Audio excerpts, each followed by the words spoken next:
Bonjour à tous et bienvenue sur le podcast For Hope and Freedom où on partage avec Dani nos expériences et nos conseils sur des sujets de société et des sujets liés à la vie chrétienne. Bonjour Dani. Bonjour Nelly.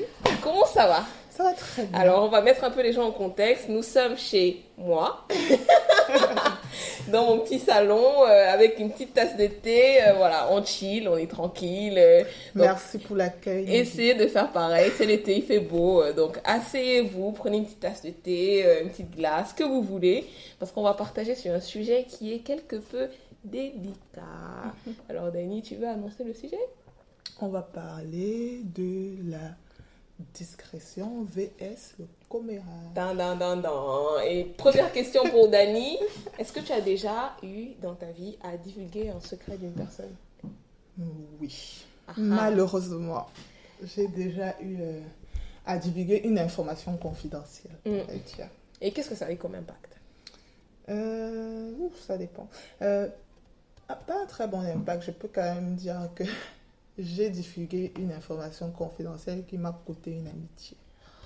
Comme quoi, ce sujet est hyper important parce que ça peut avoir des dégâts monstrueux, il faut le dire honnêtement. Et donc, on a souhaité vraiment partager dessus. On va prier un peu rapidement et pour que le Seigneur nous conduise. Seigneur, nous te supplions d'être avec nous et de pouvoir toucher nos cœurs pendant ce moment et que tu parles par ton esprit au nom de Jésus. Amen. Amen. Alors, c'est quoi le commérage? Le commérage ou Congossa, comme on dit chez nous. C'est le fait où les divers. Ah oui, les divers Je pense que c'est un peu important de mettre ce mot parce qu'on met un peu tout, n'importe quoi dans les divers, s'il te plaît. C'est le fait de divulguer une information confidentielle ou pas sur quelqu'un, à un groupe ou à quelqu'un ou à une personne tierce sans que ça n'ait un intérêt ni pour cette personne ni pour la personne dont on diffuse l'information. Et pour moi, c'est un sujet qui me parle énormément, d'autant plus parce que j'ai déjà subi des commérages. Et je l'ai déjà fait d'ailleurs aussi. Et je me suis rendu compte que ça a vraiment un impact qui peut être désastreux. Moi, j'ai déjà entendu des gens qui, dans des groupes de jeunes, ont quitté les groupes de jeunes parce qu'on a parlé d'eux derrière. Et donc, du coup, ils ont entendu que tel a dit telle chose sur elle. Et ça a vraiment blessé la personne dans son cœur. Et du coup, je pense qu'il faut en parler. C'est un sujet qu'il faut dire et il faut en parler. Tu as raison, c'est important.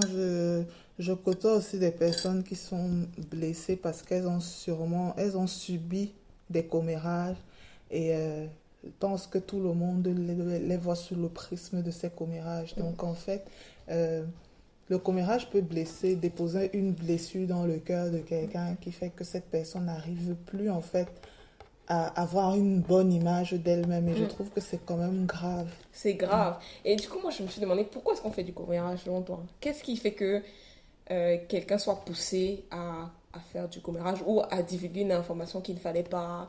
Qu'est-ce qui peut me motiver à faire cela? Moi, je te dis que je divulgue soit des informations pour partager mon étonnement, pour partager ma wandaillance, comme on dit encore. Oui. Tu vas peut-être juste dépassé par une situation et tu dis à tes amis, vous ne savez pas ce qui s'est passé au groupe de prière ou je ne sais pas quoi, telle soeur a fait ça ou tel frère a fait ceci. Et oui, c'est souvent pour ça, c'est souvent aussi histoire de nouer le lien ou de se sentir bien, de sentir qu'on partage quelque chose ensemble. C'est ça. Et moi, j'ai déjà remarqué ça quand tu fais des pyjama parties avec des filles ou tu vas dormir chez une sœur. C'est le moment où vous allez étaler la vie de tout le monde.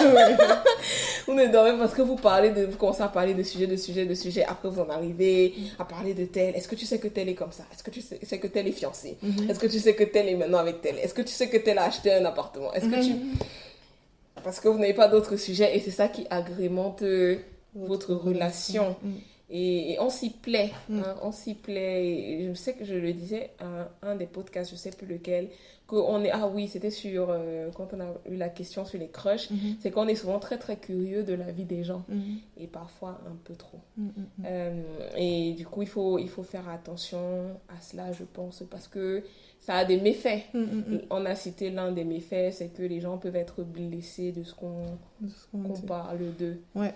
Et surtout que quand on parle de quelqu'un et que cette personne parle à une autre personne, ça n'est jamais exactement la même chose qu'on a dit. Ça, le téléphone arabe. Voilà, je disais que si je te dis quelque chose aujourd'hui d'une personne B, je te dis à toi A, je vais mettre tous les éléments de contexte, je vais te dire oui, il a fait ça, mais il venait de telle situation, telle chose s'était passée antécédemment dans sa vie, ainsi de suite. Mais toi, si tu vas raconter à une personne C, tu ne vas pas lui dire tous les éléments de contexte. Tu vas juste te dire, ah, est-ce que tu sais que telle personne a dit telle chose à telle autre? Voilà. Et ce n'est pas fidèle. Et au final, ça ressemble presque plus, après à une calomnie. C'est ça. Parce que ce n'est pas ce qui s'est réellement passé. Et le téléphone arabe, hein, on n'a pas besoin d'être... c'est pas moi, un génie pour se rendre compte. Donc, les expériences ont déjà été faites dessus. Tu te rends compte que tu dis une chose à quelqu'un, la personne le retranscrit d'une façon comme elle l'a compris et l'a entendu, avec des oublis et des ajouts de sa personnalité. Et parfois, tu vois même ça, surtout les gens qui, c'est pas une bonne façon de dire, mais parfois, quand tu racontes autre chose, parfois, on aime en rajouter. Oui, on enjolive l'histoire. Voilà, on en rajoute un peu de nous parce que ça va un peu faire rire quand on va le dire comme ça. Ou alors, ça va paraître plus dramatique que ça l'était quand on va le dire comme ça parce qu'on veut susciter l'intérêt de l'autre. Et au final, on se retrouve avec une information qui n'est juste plus la vérité et qui est faux. Et un autre point qui, pour moi, est très important, c'est aussi... Enfin, j'ai remarqué que parfois, on raconte des détails quand on a été, comme tu disais, choqué ou blessé par une attitude. Par exemple, Dani me fait quelque chose, et bien du coup, je ne vais pas raconter à tel. Est-ce que tu sais que Dani m'a fait ça? Et après, je ne vais pas dire à tel autre parce que je suis choquée, je suis blessée. Est-ce que tu sais que Dani m'a fait ça, etc. Donc, il y a quand même une dimension, je pense, où on ne couvre plus l'autre. Et on étale l'autre et on donne une image de l'autre qui donne une certaine réputation au final. Qui n'est pas la réalité. Et qui n'est peut-être pas la réalité. N'est pas toute la réalité, c'est ça. Ouais. Et ce thème me parle beaucoup dans les groupes. Et je le parle, moi, en tant que première personne concernée. Je ne me mets mais alors pas du tout au-dessus sur ce sujet. Je suis la première personne à trouver que je divulgue plus d'informations qu'il n'en faudrait. Mais je me pose vraiment la question de qu'est-ce qui anime nos amitiés? Est-ce que si on virait tout ce qu'on dit des autres dans les relations qu'on avait avec nos amis, on aurait encore quelque chose à se dire. Et ça me peine si je m'imagine une relation avec une de mes amies où en dehors de parler des autres, on n'a plus rien à se dire. C'est triste et c'est pas l'amitié. C'est pas l'amitié. Donc on se trompe de relation dans ce qu'on vit. Et c'est pas l'amitié que Dieu veut pour nous. Je ne pense pas non plus. Mais c'est quand même difficile. Comment est-ce que tu amènes une culture donc de discrétion dans un groupe d'amis dans lequel vous avez l'habitude de parler des autres. Je ne veux pas dire forcément l'habitude parce que c'est peut-être un peu trop et que nous, en tant que filles, on ne voit pas forcément qu'on est en train de parler des autres, on est en train de parler de ce qui nous choque sur la vie des autres. Comment est-ce qu'on peut faire ça tout en étant discret? C'est une belle question. Moi, personnellement, on m'a déjà reproché de ne pas dire des choses. En tout cas, certaines personnes m'avaient déjà reproché de ne pas dire des choses supposant que je ne suis pas suffisamment transparente et donc je cache trop de trucs. Et j'ai quand même eu des moments dans ma vie où je me posais la question, peut-être c'est moi qui n'ai pas compris quelque chose, peut-être qu'il faudrait que je dise. Mais ce que je dis toujours aux gens, c'est dans ce qu'on dit, bon, moi ce que je pense, c'est qu'il faut quand même se demander quel est l'intérêt, quel est l'objectif derrière, quelle est la finalité qui sera bonne derrière. Ça, c'est la première chose qui permet, du coup, de veiller à filtrer les informations. Maintenant, entre nous, dans les amitiés, je crois qu'il faut se le dire, même pour se faire violence, de veiller les uns sur les autres à ne pas être commères. Et moi, j'ai l'exemple d'une amie à qui, à un moment donné, je trouvais que j'avais trop d'informations que je ne devais pas avoir, quoi. Et ça me choquait, ça me taraudait. Au départ, je me disais, bon Seigneur, comme je suis, moi, je ne vais pas aller raconter ce qu'elle m'a dit. Mais après coup, je me suis rendu compte que plus tu as des semences de commérage, plus toi-même tu deviens commère parce que ça pourrit ton cœur. Et moi, ce que j'avais fait, c'est que je t'ai reparti la voir et je lui ai dit, mais je suis vraiment gênée parce qu'à tel moment, tu m'as dit telle chose sur la vie de telle personne. Et quand je me mets à la place de l'autre, je me dis, mais je n'aurais pas voulu que tu puisses divulguer ces informations-là. Qui fait qu'aujourd'hui, quand on discute, on fait attention, ou parfois elle va me dire que, bon Nelly, je sais que toi tu n'aimes pas quand je vais te dire ça, parce que je le lui ai dit clairement, elle va veiller à ne pas dire plus qu'il n'en faut. Et ça ne fait pas pour autant de nous des personnes qui sont moins amies. Parce qu'il y a plein d'autres choses de notre vie dont on peut parler, quoi, de comment moi je me sens, de quels sont mes projets, de, je sais pas moi, de ce que je veux faire, de comment j'ai vécu le travail, sans que ça ne diminue notre amitié, quoi. Je pense qu'il faut se le dire. Ma peur ou la peur derrière ça, c'est vraiment de pas avoir autre chose à se dire. Mais je pense que si le Seigneur pointe cet aspect de nos relations qui n'est pas conforme à sa volonté, il va aussi nous former, nous apprendre comment fonctionner de manière plus saine. C'est très important. Et par rapport à ça, il y a un verset sur le fait de couvrir l'autre. Parce que je trouve qu'on divulgue aussi, on a de l'aisance à divulguer les choses de la vie des autres quand ils nous ont blessés ou fait du mal. Et il y a un verset dans Proverbe qui est donné par Salomon, donc je crois que c'est quelqu'un de sage. On va essayer d'écouter un peu ce qu'il dit. Et c'est dans Proverbe 25, verset 9. Proverbe 25, verset 9. Et là, il dit... Défends ta cause contre ton prochain, mais ne révèle pas le secret d'un autre, de peur qu'en l'apprenant, il ne te couvre de honte et que ta mauvaise renommée ne s'efface pas. Donc en d'autres termes, Salomon nous dit ici que quand on connaît le secret de quelqu'un, il faut le garder, couvrir, il faut garder les secrets des autres, parce qu'au final, quand on divulgue un secret, il parle de la mauvaise renommée qu'on se donne soi-même au final. Et on ne s'en rend pas compte, mais c'est une réputation mauvaise qu'on se donne soi-même.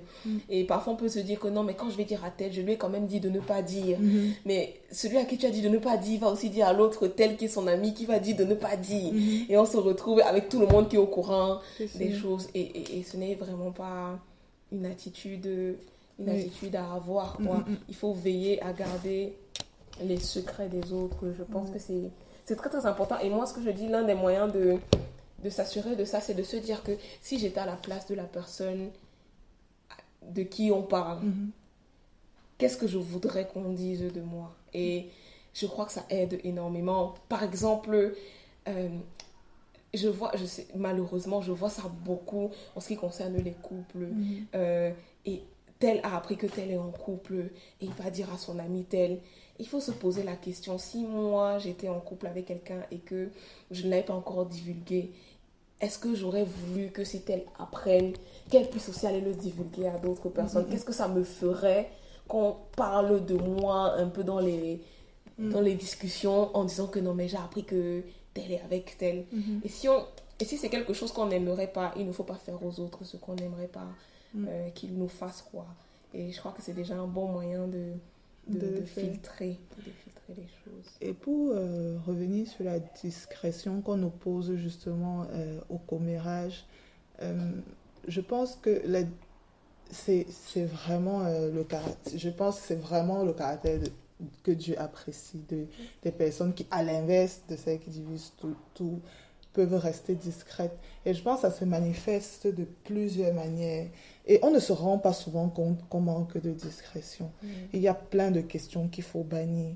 Si une de tes amies vient, par exemple, te raconter une situation, tu n'as pas besoin de demander c'était qui. C'est ça. Tu n'as pas besoin non. de dire c'était qui, Ça dis-moi. ne t'apporte rien. Ça ne t'apporte rien et c'est vraiment faire preuve de manque de discrétion. J'ai envie de dire, c'est long, quoi. Ouais.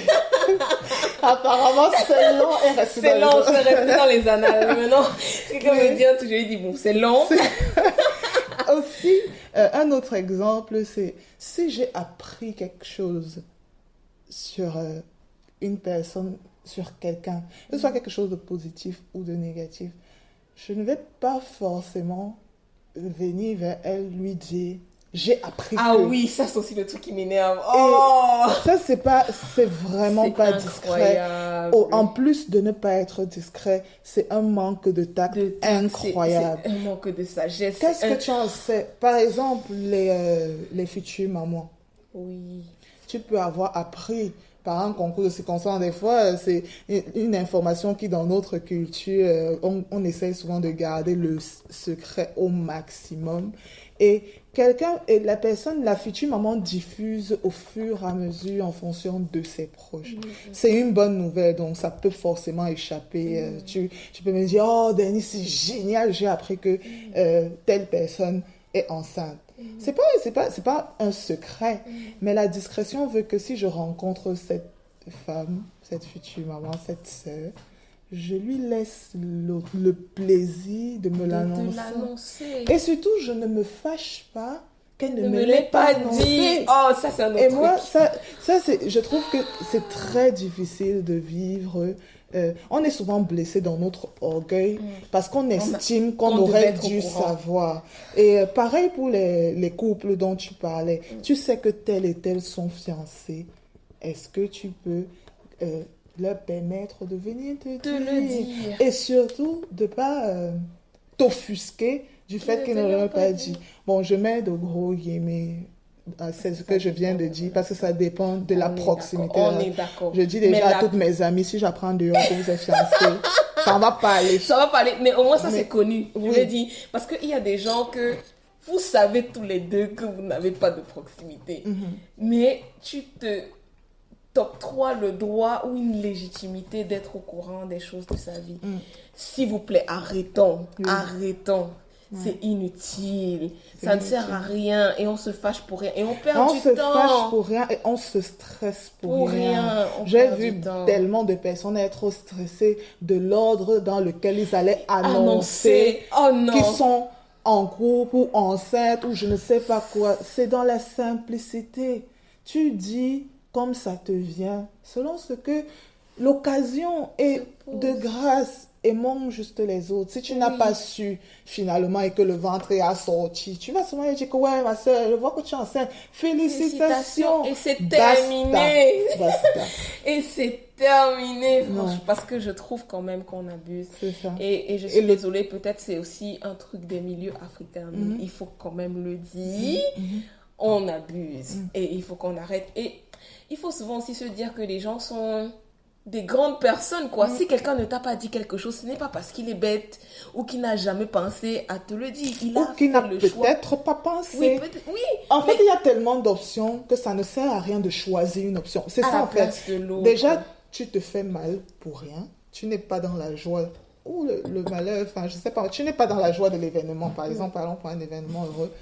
Mais tu blesses et tu stresses l'autre. Et je pense qu'on doit plutôt apprendre de cela. Moi, j'estime souvent, peut-être je suis blessée, mais je ne l'admets pas, tu me diras, mais j'estime souvent que si je n'ai pas appris telle chose, c'est à l'image de notre relation. Et il faut l'accepter. Et je l'accepte. Et je l'accepte. Et si je m'étais trompée, je me réajuste. C'est ça. Je me réajuste et je rends grâce à Dieu.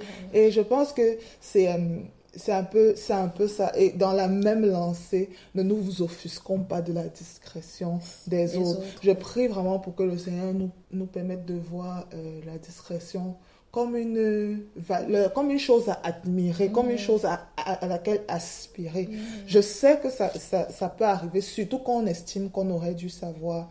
Peut-être sur les trucs personnels, là encore, c'est de la discrétion, mais pareil sur le commérage, si tu sais que, si par exemple, j'apprends qu'une de tes très proches amies est fiancée et qu'elle va se marier dans 1 mois, et je sais qu'on s'est vu régulièrement, je ne vais pas t'en vouloir de ne pas m'avoir dit. Je devrais plutôt admirer ta discrétion. Et je trouve que ça arrive souvent. Je se dis que ouais, donc tu savais ça et tu ne m'as pas dit. Mais pourquoi est-ce que je te le dirais?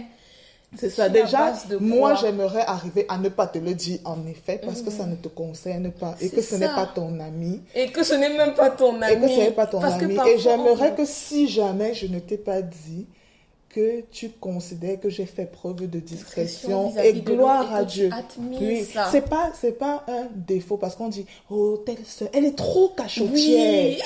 Oui. Non, ce n'est pas un défaut, c'est une qualité. C'est une qualité. Et aussi, on ne doit pas confondre la discrétion avec le fait d'être flou, ambigu, tortueux. Et il y a une vraie nuance, nous la connaissons. Nous ne sommes pas en train de dire que toutes les personnes qui ne veulent pas cracher le morceau sont voilà, manque de discrétion.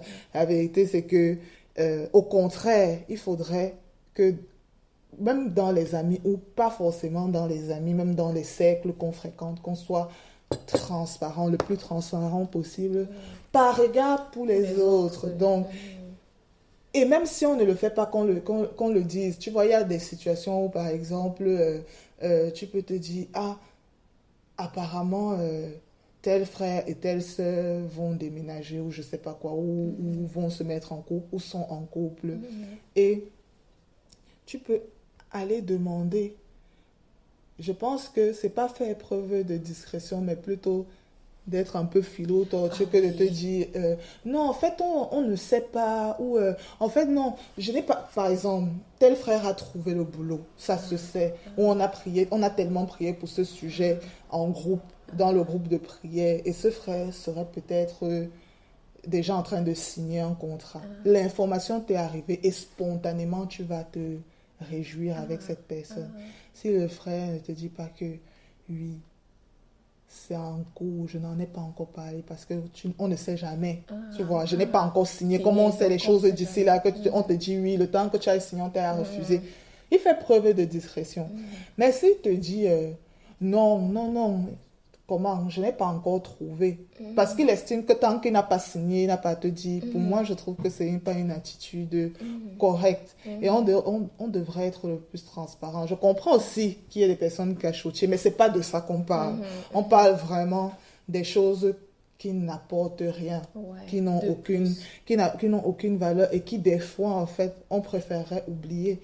Et je pense que quand on a reçu des confidences gênantes, on pourrait prier pour oublier. Oui. De dire, voilà, Seigneur, je me retrouve avec cette information, j'en suis désolée. Voilà. Et moi, il y a 2 autres points auxquels j'ai pensé. Le premier point aussi, une attitude que j'estime qu'il faut arrêter de faire ça, c'est que tu reçois une information de quelqu'un, tu n'es pas sûr de l'information, ou alors tu veux savoir quelque chose sur la vie de quelqu'un et tu passes par derrière pour poser la question à tel, comme tu sais que tel c'est son ami, tu vas lui demander un truc que tu n'étais même pas censé savoir, mais juste par curiosité, puis je veux savoir un truc sur tel de tes amis proches, au lieu d'aller demander directement à la personne, comme je sais que la personne ne va pas me dire, je passe par toi et je te pose des questions qui vont te piéger pour que je puisse en déduire une information, s'il nous plaît. Arrêtons ça. Arrêtons ça. C'est sournois, c'est manipulateur, faut arrêter. Faut arrêter. Et les gens font ça. Et ça, moi, ça me... Voilà. Franchement, ça prêche le vrai pour avoir le faux. Oui, et puis, il faut arrêter. Et puis tu divulgues. Et je te pose une question piège, parce que je sais que quand je vais te poser ça, tu vas me répondre ça comme ça. Et donc, du coup, je vais pouvoir en déduire ça. Faut arrêter, les amis. Arrêtons. On perd du temps sur des inutilités pareilles. Et il y a un deuxième point que j'avais à cœur de parler, c'est la discrétion même dans les révélations qu'on reçoit. C'est-à-dire que Dieu peut me parler de toi. Je ne suis pas obligée d'aller dire à tel que, à un moment donné, quand je priais, Dieu m'a dit telle chose sur la vie de Dani. Je ne suis pas obligée. Et je ne suis même pas obligée de venir le dire à Dani. Non, si je reçois que telle sœur devait avoir un enfant et qu'elle ne l'a dit à personne, elle n'est même pas venue me le dire. Sauf cas extrême de je sais pas quoi. Je ne suis même pas obligée de venir lui en parler. Je peux garder ça. Ce que Dieu me dit, est-ce que Dieu m'a aussi dit d'aller dire à la personne? Et parfois on le fait sous prétexte que Dieu m'a dit. On se trouve légitime de venir en parler For what? Non. Il faut être discret et faire attention à ça, vraiment. Je pense que c'est très important. Je suis pas sûre qu'on est tout abordé du sujet. C'est un peu un sujet vaste, mais je crois très important pour lequel chacun doit un peu se mirer. Et on va prier par rapport à ça pour que Dieu nous fasse grâce. On va prier.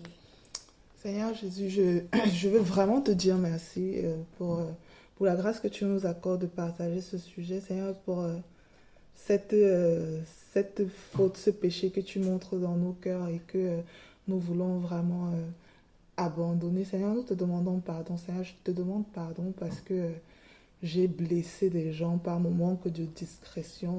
J'ai dit des choses juste pour exister aux yeux des autres et ça ne te glorifie pas. Et Seigneur Jésus, je te demande pardon pour ça.